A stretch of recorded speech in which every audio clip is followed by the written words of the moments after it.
신학의 대중화와 현장화를 추구하는 이신근TV에 오신 여러분을 뜨겁게 환영합니다. 반갑습니다. 고맙습니다. 칼 바르트의 사상에 나타난 신학과 정치 31번째입니다. 울리히 단네만이 짓고 제가 번역한 책 칼 바르트의 정치신학 226쪽부터입니다. 제2장 칼 바르트의 교회 교의학에 나타난 신학과 정치의 상관관계, 그 아래 3. 사회의 화해로서의 숙시도, 그 아래 3. 사회의 화해를 위한 투쟁. 여기서부터 읽어드립니다. 1. 하나님의 혁명의 투쟁사와 사회의 변혁. 바르트의 정치 행동 이론의 가장 중요한 관점을 다루기 전에 우리는 그의 화해 역사의 구상에서 정치적 실천이 차지하는 신학적 자료와 신학적 특성에 관해 몇 마디 보충적인 언급을 미리 제시해야 한다. 바르트에 따르면 모든 인간의 행동은, 그래서 모든 인간의 정치도 중간 시대에서 구원의 미완성이라는 특징을 띠고 있음을 우리는 이미 언급하였다. 예수 그리스도의 예언의 속행, 예언의 계속적인 진행, 다시 말하면 화해로부터 구원으로 넘어가는 과정은 인류에게 하나님의 구원 활동에 대한 자유로운 응답의 시간과 공간을 부여한다. 바르트는 중간 시대의 이 시간과 공간을 세계사회의 시간과 공간으로 정의했다. 이로써 모든 인간의 행동, 모든 정치는 세계사의 구성 요소이라는 점이 표명된 셈이다. 그러나 중간 시대의 세계사는 인간의 행동에 필수적으로 영향을 끼치는 특별한 특징을 띠고 있다. 세계사는 서로 중재될 수 없는 두 가지 요인에 의해 결정된다. 하나는 하나님의 섭리이고 다른 하나는 인간의 혼돈 혹은 혼란이다. 인간의 혼돈은 인간의 행동을 즉 하나님의 선한 창조로만이 아니라 악으로도 입증하려고 한다는 사실에 있고, 인간의 혼돈이 두 적대적인 요소 사이에서 조정하려고 애쓴다는 사실에 있다. 그러나 선과 악 사이의 동료는 세계사를 양면성과 모호성의 통치로 만든다. 인간의 역사는 그 타협의 역사다. 바르트에 따르면 세계사 속의 모든 인간 행동의 이 양면성은 모든 정치 실천에도 영향을 미치며 그리하여 중간 시대에서 수립된 모든 사회 질서에도 영향을 미친다. 바로 이로부터 교회 교약 사건의 신학과 정치의 연관성을 이해하는 데 본질적인 결론이 파생된다. 우리가 화해되지 못한 사회와 화해된 사회의 개념 아래 요약했던 사회적 정치적 부정과 긍정적 목표 설정은 세계사 안에서 결코 완전히 실현되는 것은 아니다. 왜냐하면 그것은 단절 없는 부정적이고 긍정적인 화해의 반영으로서 양면성을 입증해 보이지 않기 때문이다. 도리어 경험적으로 파악할 수 있는 모든 사회 질서는 세계사의 양면성의 토대 위에 있기 때문에 화해되지 못한 사회의 요소로 구성되었을 뿐만 아니라 화해된 사회의 구성 요소로도 구성되어 있다. 그것은 다양한 강조점을 지니고 있는 화해되지 못한 사회와 화해된 사회 사이의 타협이다. 그러나 바로 이로써 자본주의와 민주주의와 사회주의를 신학적으로 정치적으로 어떻게 서로 관련시켜야 하는지도 동시에 확인된 셈이다. 그것들은 경험적으로 파악할 수 있는 사회 질서들로서 그 자체상 화해되지 못한 사회와 화해된 사회 간의 타협이라고 정의된다. 그렇지만 그것들은 양면적인 현상으로서 절대적으로 부정적인 것으로도 평가될 수도 없고 절대적으로 긍정적인 것으로도 평가될 수 없다. 물론 우리가 모든 인간의 사회 질서가 양면성을 띠고 있다는 확신에 만족하려고 하면 바르트의 정치 실천의 이론을 부당하게 축소하는 셈이 된다. 예수 그리스도의 화해 활동은 바로 세계사의 모성에 대한 철저한 공격이다. 그리고 화해는 인류의 영역에 영향을 끼치기 때문에, 그리고 예수 그리스도의 예언에는 가르침, 교훈이 있기 때문에 양면성은 무너질 수 있다. 한편으로 예수 그리스도의 예언의 인간론적인 결과는 세계사의 현상, 정태적인 현상의 역동적인, 활동적인 요인, 충격을 준다. 다른 한편으로 그것은 세계사 내의 인식론적인 방향을 전달해주고 그 방향 속에서 나타나는 경향들 사이에서 구분할 수 있게 해준다. 인간의 행동은 하나님의 계명의 힘을 입어서 계명의 힘을 받아서 그 자신의 양면성을 무너뜨림으로써 강조점을 제시한다. 세계 내의 타협은 화해에 비교적 더 가까워질 수도 있고 그 부정적인 것에 더 가까워질 수도 있다. 다시 말하면 경험적으로 파악할 수 있는 사회 질서들이 타협이라는 사실은 화해되지 못한 사회의 요소와 화해된 사회의 요소가 그 안에서 동일한 비중으로 효력을 끼친다는 의미가 아니다. 오히려 경험적으로 파악할 수 있는 사회 질서들은 일반적으로 인간의 선한 행동과 악한 행동의 비중에 따라서 잠재적으로 화해되지 못한 사회의 출현 형태이거나 화해된 사회의 출현 형태다. 경험적으로 파악할 수 있는 사회 질서들 안에서 대개 화해되지 못한 사회의 본질적인 특징이 압도하거나 화해된 사회의 본질적인 특징이 압도한다. 그렇기 때문에 바르트는 자본주의를 화해되지 못한 사회의 반영으로, 반사로 비판적으로 이해하고 민주주의와 사회주의를 화해된 사회의 반영, 반사로 긍정적으로 이해할 수도 있었다. 경험적으로 파악할 수 있는 사회 질서를 이렇게 구체적으로 구분하여 판단할 수 있는 까닭은 예수 그리스도의 예언이 인간에게 세계 안에 처한 인간의 상황을 계시해 주기 때문이다. 화해와 그 정치적 차원을 인식한 결과 그 결과로 인간은 무의식적으로 행동할 필요가 없고 오히려 그의 생활을 의식적으로 형성해 나가도록 허락을 받았고 또 그렇게 형성해 나갈 수 있다. 인간은 비교적 더 악한 타협과 비교적 더 좋은, 더 나은 타협을 확인할 수 있으며 그래서 비판적이고 건설적인 정치 이론에 도달할 수 있다. 물론 바르트에 따르면 인간이 비교적 더 나은 사회적 정치적 타협에 도달하려면 오로지 그의 정치적 실천이 하나님의 정치에, 즉 인간 존재의 소외와 물화에 맞선 하나님의 혁명에 참여해야 하고 참으로 그의 사회 질서를 변혁하는 정치를 행해야 한다.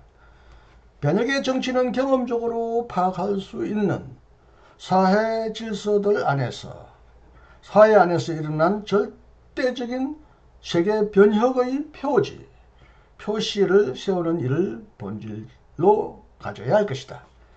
그 목적은 사회 질서들 안에서 화해된 사회의 표지들이 화해되지 못한 사회의 표지들보다 비교적 더 큰 비중, 더 큰 중요성을 갖는 것이다.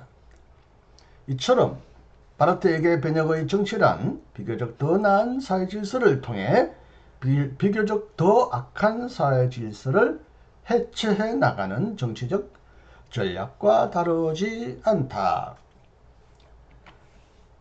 이 사회 변혁을 위한 교회의 적합성, 적절성, 바르트의 정치 실천의 기획, 구상의 중요한 첫 번째 관점은 사회 화해를 위한 투쟁에서 교회의 역할에 관하여 말한 것이다. 우리는 변혁의 정치를 수행하는 일에서 교회의 비판적이고 건설적인 업무에 대해 몇 마디 짧은 언급을 해보려고 한다. 후기 바르트에게도 일반적으로 통용되는 점은 교회가 실천적으로 이론적으로 더 나은 화해된 사회 질서를 향해 나아가는 진군하는 전의대로서 선구자로서 자신을 증명해야 한다는 것이다. 1. 교회의 비판적 역할. 교회는 화해의 인식으로부터 생겨났기 때문에 교회는 이미 일어난 세계 현실의 혁신, 변혁에 대한 무관심과 저항에 머물러서는 안 된다. 그렇기 때문에 교회는 이러한 혁신을, 변혁을 무시하려고 하고 또 마치 아무것도 일어나지 않은 듯이 그렇게 행동하는 모든 정치에 저항한다. 그리스도인들은 비타협주의자들로서 활동하고 양면성을 띠는 정권과 그 부정적인 요소에 맞선 반대운동, 저항운동을 조직함으로써 그들은 그때마다 사회적, 정치적 기존 현실의 무법자들이 된다. 무법자, 법률이 없는 자, 법률을 어기는 자들이 된다. 이 교회의 건설적 역할, 그리스도인들이 무법자들이 되는 까닭은 물론 긍정적인 목적이 있기 때문이다. 인간의 사회생활의 소외와 물화라는 특징을 띠고 있는 모든 사회적 질서들에 맞선 저항 운동으로서 교회는 동시에 비교적 더 나은, 즉 인간의 존엄성에 더 잘 어울리는 사회 질서의 수립을 위해 투신하는 정치의 주창자이기도 하다. 교회는 그 자신의 질서를 통하여 정치적 자유와 정치적 평화를 위해 활동하고 바로 그리하여 인간의 사고와 행동의 사회적 정치적 소외와 물화의 완화와 억제를 위해 투쟁하는 공동체다. 3. 바르트의 영속적 개혁의 정치이론. 바르트의 정치 실천 기획 혹은 구상의 중요한 두 번째 관점은 교회가 기회주의적이거나 분파주의적인 전술에 빠지지 않으려면 혹은 심지어는 비정치화되지 않으려면 사회의 화해를 위해 투쟁할 때 출발점으로 삼아야 할 사회이론적인 원칙에 관한 것이다. 1. 정치와 사회. 정치활동의 임무는 시민공동체의 질서다. 시민공동체의 질서는 사회와 그 부분적인 집합체들, 즉 하부구조들의 질서에 이바지한다. 그래서 시민공동체는 인간들 상호 간의 관계와 인간과 그에 의해 만들어진 사회적인 기구, 즉 기술, 경제, 국가기관, 문화 등등의 관계를 조직한다. 그 질서는 제도와 가치 규범을 통해 인간의 휴머니티, 즉 그의 자유와 연대성을 촉진하는 것을 본질로 삼는다. 2. 받음과 줌의 변정법. 믿음과 줌이 아니고요. 믿음이라고 잘못 썼네요. 받고 줌의 변정법. 악 혹은 죄의 영향 때문에 경험적으로 파악할 수 있는 사회 질서들 안에서 인간의 존재는 사회적으로 정치적으로 소외되고 물화된다. 이러한 사회적 정치적 소외와 물화의 첫 번째 성분은 이웃과 자신으로부터의 인간의 소외다. 인간은 자기 자신을 하나님과 그의 이웃과 분리함으로써 자신의 이기주의에 떨어진다. 이기주의적 인간으로서 인간은 자신을 상실하며 그는 자신이 없는 자가 된다. 그는 가짐, 소유, 그리고 권력의 범주 아래 종속된다. 그는 바로 자신이 마음대로 처리하는 바로 그것이다. 소유와 권력 때문에 존재하는 인간의 비사회성은 인간들 간의 경쟁적 투쟁을 초래한다. 모두가 이웃보다 더 큰 자가 되려고 한다. 다시 말하면 모두가 이웃보다 더 많이 가지려고 한다. 물화된 인간의 이러한 경쟁적 투쟁 속에서 그의 존재의 관료주의화가 전개된다. 인간들의 관계는 사물들의 관계로 나타난다. 만약 인간의 가치가 그가 마음대로 처리할 수 있는 물질적 가치에 의해 결정된다면 인간의 사회생활은 교환적, 거래적인 특징을 띠게 된다. 거래, 즉 경쟁적인 투쟁은 업적과 요구, 받음과 줌, 공급과 수요의 법칙으로 전개되어 나아간다. 3. 사회적 기구의 독재. 만약 인간이 자신이 마음대로 처리하는 것에 사로잡히게 된다면 인간의 사회적 소외와 물화의 두 번째 요소로서 그와 그에 의해 만들어진 사회적 기구의 관계가 철저히 뒤바뀌는 일이 은연중에 생겨난다. 이것은 더 이상 인간의 보조 수단이 아니라 오히려 그 자체로서 목적이 되고 인간 노동 목적의 총체가 된다. 이기주의적인 인간의 소외는 직접적인 정치적 현실성을 획득한다. 사회적 기구의 독재는 소외된 인간의 물화의 사회적 정치적 차원이다. 인간 자신의 생산품은 독립된 주인 없는 권세로서 생산자가 더 이상 조정할 수 없는 독립적인 독자적인 생활을 이끌어감으로써 생산자를 굴복시킨다. 사회는 인간이 더 이상 통제할 수 없고 오직 무력하게 반응할 수밖에 없는 자율적인 법칙에 따라 기능한다. 4. 계급분열. 인간의 소유와 물화라는 특징을 띠는 사회 질서들 안에서 인간은 적대주의적인 계급으로 분열된다. 계급이 생겨나는 까닭은 소유와 권력을 위한 경쟁적인 투쟁이 사회 구성원을 경제적 정치적 지배 집단과 경제적 정치적 피지배 집단으로 나누는 결과를 초래하기 때문이다. 두 집단이 서로 적대주의적으로 대립하는 까닭은 바로 지배자들이 그들에게 의존하는 자들에게 맞서 계급투쟁을 일으키기 때문이며 바로 지배자들이 비지배자들을 그들의 특수한 이익의 수단으로 삼아 끝까지 이용해먹고 억압하기 때문이다. 인간관계의 이러한 도구화와 함께 계급분열은 인간 존재의 관료주의화가 정치적으로 구체화한 모습을 띠게 된다. 계급 대립 안에는 사회가 하나님과 대립하는 모습이 반영되어 나타난다. 이제 바르트의 영속적 개혁 정치의 구상을 논하기로 하자. 1. 개혁 정치의 영속성. 모든 정치의 의미는 경험적으로 파악할 수 있는 사회 질서들 안에서 인간의 사회적 정치적 소외와 물화가 우세해지는 것을 저지하고 억제하는 것.